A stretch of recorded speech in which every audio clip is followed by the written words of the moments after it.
നമ്മുടെ ഈ കുഞ്ഞൻ എലിക് റോബോനെ കാണാൻ എന്ത് രസമാണല്ലേ. നമ്മുടെ ഡെസ്ക് കമ്പാനിയനായ ഈ എലിക് റോബോനെ നമുക്കൊന്ന് ഉണ്ടാക്കി നോക്കിയാലോ. ഞാനിപ്പോൾ ഇവിടെ ഉണ്ടാക്കിയേക്കണ ഇതിനെ ക്ലേയും കൊണ്ടാണ് കേട്ടോ. ആദ്യം നമുക്ക് ക്ലേ ഒക്കെ എടുത്ത് അതിൻ്റെ ബേസ് ഒന്ന് സെറ്റ് ചെയ്തു. ബേസ് കഴിഞ്ഞിട്ട് അതിൻ്റെ ബോഡി പാർട്ടൊന്ന് ഷേപ്പ് ചെയ്തെടുത്ത് വച്ചു. പിന്നെ അതിൻ്റെ ഒരു ഹെഡും ഉണ്ടാക്കി. ഇനി ഹെഡും ബേസും കൂടെ ഒന്ന് ഫിക്സ് ചെയ്യണം. അപ്പോൾ ഹെഡ് ഞാൻ ടൂത്ത് പിക്ക് വെച്ചാണ് കേട്ടോ ഫിക്സ് ചെയ്തത്, ഇല്ലെങ്കിൽ അത് താഴെ വീഴും. പിന്നെ നമ്മുടെ ബോഡിയിൽ കുറച്ച് ഡീറ്റെയിലിംഗ് ഒക്കെ ഉണ്ട്, അതൊക്കെ ഞാനൊന്ന് വരച്ചു കൊടുത്ത് അതൊക്കെ സെറ്റ് ചെയ്തു. പിന്നെ 2 കുഞ്ഞിക്കൈകളും 2 ചെവിയും ഒക്കെ ഫിക്സ് ചെയ്തു.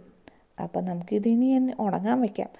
ഇതിൻ്റെ ബാക്കി ഭാഗം നമുക്ക് പാർട്ട് 2ൽ കാണാം. അപ്പോൾ ഒന്ന് സപ്പോർട്ട് ചെയ്യണേ.